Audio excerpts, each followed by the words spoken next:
Flight Centre Search, Compare, Book, the experience of over 3,000 travel specialists comes directly to you. So your next holiday is just a few clicks away. Search thousands of destinations, flights, hotels and car hire. Compare and plan your perfect holiday easily and all online. Have questions? Give us a call 24/7.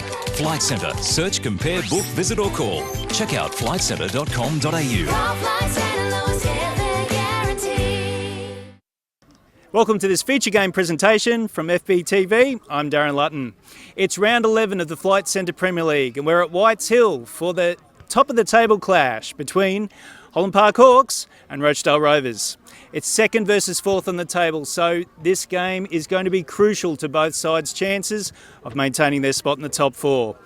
Let's head straight to the action. Calling the game is Rafe Griffin. Who's going to win, guys? Well, once again, Darren's king of the kids as the juniors from Holland Park see their senior side going through their final paces.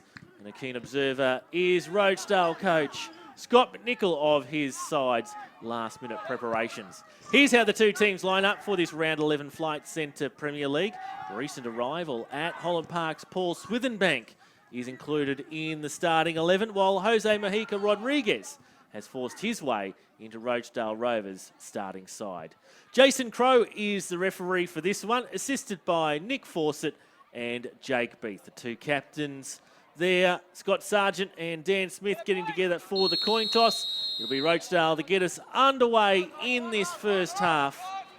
And Cameron just unable to bring that one under control before it crosses the sideline.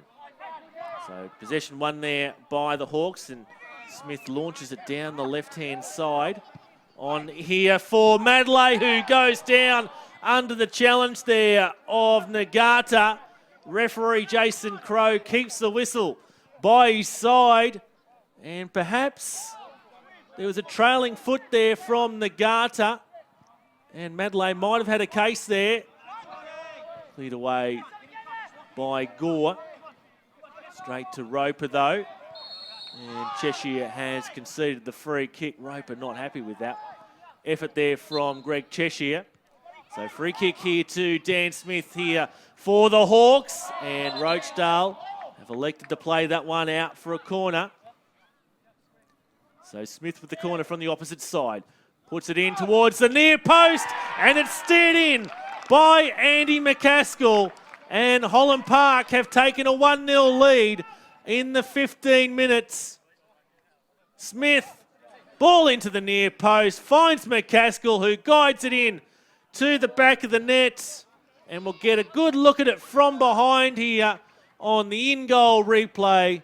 McCaskill with the glancing header past the Rochedale defenders, and Holland Park have opened up a 1-0 lead. Going comes down the line, and Rasmussen in a battle there, but he loses out to Mojica Rodriguez. Through here for Cheshire, gets one-on-one with Carr, who comes off his line. Good save there from Matt Carr.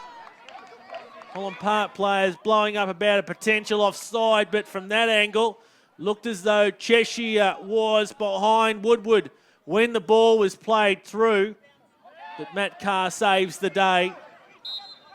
Free kick here to Rochedale on the half-hour mark. And Carr eventually comes away with it. Some nervous times there for the Hawks. One in the air there by Smith. And Roper upends Cheshire there. Goes into the referee's notebook on the replay.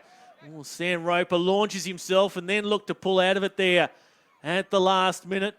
Regardless, it was a dangerous challenge in the mind of Jason Crowe.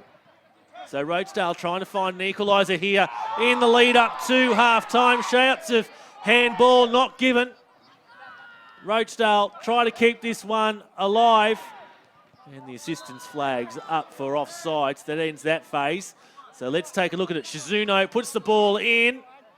And it was more ball to hand, in my opinion, at least, that Woodward wasn't deliberately seeking to play at the ball with his arm.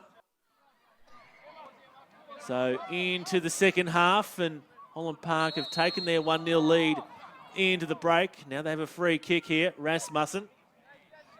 He spotted something up further afield and elects to take this one quickly. Madley down the right now.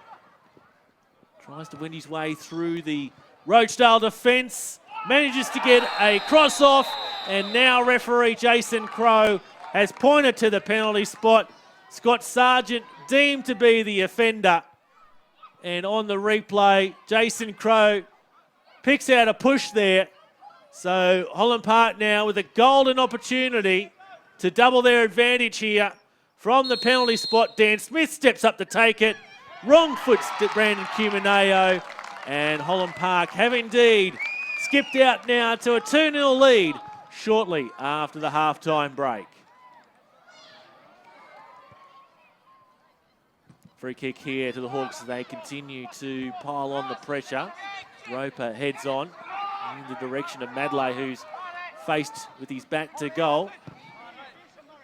Rochedale unable to clear. Swithenbank just sizes things up for the time being. Gets towards the corner of the box where he loses possession. Now Mojica Rodriguez down the right wing. And Swithenbank, sensing the danger, commits the foul there on Jose Mojica Rodriguez. Claims he got the ball. I think it's a very clear foul from that angle on the replay. Woodward plays across field for Rasmussen. Once again sending it down that right wing, and the target again Madley, who spots Cumineo off his line. Tried a clever chip. The youngster able to get to it though. Davis upends Ishimoto. And it's going to be a busy night for Jason Crowe afterwards with the paperwork he'll have to complete. On the replay, yep, Davis collects Ishimoto's left foot. So Smith over another Holland Park free kick, puts it over the wall. Bit of a fumble, half fumble from Cumineo, but confidently gets to it in the end. Fakeney on there for Davis. Held up there at the edge of the box. Sargent on there for Cameron. Cameron gets his cross in, defended away. Now Shizuno, as Rochedale tried to get a second bite of the cherry there. Ishimoto up against his countryman. Once again, Holland Park quick down the right wing. And McCaskill won't be able to see that effort stay within the field of play.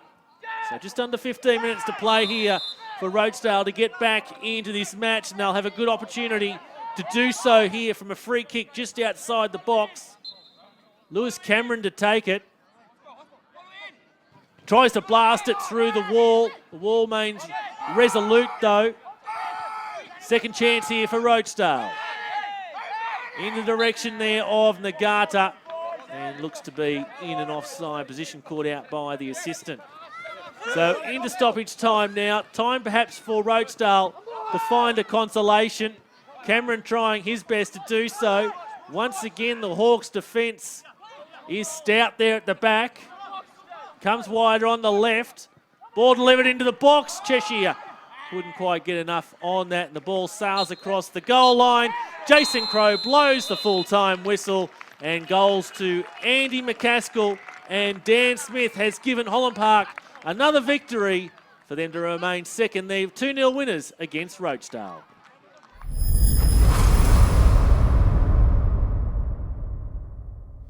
Our Flight Centre player of the match tonight is Dean Briggs. Dean, congratulations. That was a tough effort from you guys tonight. Yeah, we had to dig deep. They were a big, strong side. We knew that before the game. But, like I said, people come to our pitch. It's small, it's boggy, and we need to battle. And I think we've done that very, very well tonight. So, well done to the boys. Congratulations. You've won $100 from Flight Centre. Thank you. Big thanks to Flight Centre and the Brisbane Premier League also. Thank you. Scott, a tough night at the office for you. Yeah, tough night. It makes it a little bit harder doing an interview in front of all their supporters as well. But yeah, it was a great game actually. I thought it was a really good game. I don't think that I think both teams played really well. Played the full 90 minutes. It was always going to be a tough game. They're not second for no reason. We weren't in the top four for no reason. Both teams put in the effort. Great ball in, Dan, for the first goal. great ball in. I said to the boys before the game, don't give away any set pieces because they're lethal on them. And it was a great ball in, good header by, I think it was McCaskill, good header. And then the second one with the penalty, that's the way it goes. One of our boys tripped over on the sideline. I think two of them come together, so we won't complain anything. There was a linesman there, so if there was a foul, he would have seen it. But I thought it was a good game, played in good spirit, and well done to Holland Park. Benny's doing well here. Good crowd here tonight too. It was really good for the boys to play in front of. They're doing good things here, and I think that was a great game for the BPL. Were you a little disappointed in your lack of creativity tonight? Not really. I thought we were good on the ball. Okay. I thought we were really good on the ball. I thought they were very direct, which they played well and put us under pressure. But if you put passes together, I think there was probably about 5 or 6 times we easily put 10, 12 passes together. The only thing we didn't do was in the final third. When we got in behind them, our delivery wasn't good enough, or our shot wasn't on target. We didn't really pressure the keeper enough. But they defended well. As I said, they're a good side. They're experienced side. They've got players who've played at a good level, and they're coached well. So hopefully we see them again. In the top 4. We've got to play them last game of the season at home, which I think is going to be massive. I actually think it might come down to that game for who makes it. And they've got good points this week for the club championship, so they'll be happy with that one as well. And you're looking forward to a big cup game Tuesday night? Yeah, Tuesday night should be good. I'm sure all the Holland Park supporters here will probably come down. It's only 15 minutes away, but we'll get a good crowd in for that one. We're looking forward to it. We're playing Moreton Bay, who won the NPL last year, so it'll be a good tester for us. It's going to be hard to back up after this game tonight, but they're away in Cairns tonight, so they've got to fly back and then get ready for the game. But yeah, we'll give it what we've got, and then if we get through that one, we're into the semi-final. So for us as a club, it's massive. So hopefully we get a lot of our supporters come out there, and we can put on a good show. Well, Ben, congratulations. That was a really important win for you guys tonight. Yeah, it was. We identified the next 3 weeks. Rochedale, Mitchelton Lions is crucial for the season for us, and we're just trying to take it each game at a time. I know it's a cliche, but I thought we worked hard tonight and earned our win. Your defensive effort was particularly impressive. Yeah, but it's half the game, innit? You got to defend well, got to attack well. And I thought we defended well as a team, which sometimes in the past we haven't. We tend to, if you split it, we got our defence and our attack. But today they worked hard together. I thought, in particular, Swithenbank doesn't normally track back, but today he did the job, and that I think went through the whole side. So we're really happy with that effort tonight. And you've just established a little mini gap over the chasing pack. Yeah, and it's good because everyone's going to take points of each other. So whilst we've got tough games to come, everyone else got the same games to play. Lions got a comfortable lead, and you'd expect them to go on with it, but we just got to put ourselves in a position so that if they do slip up, we're right behind them,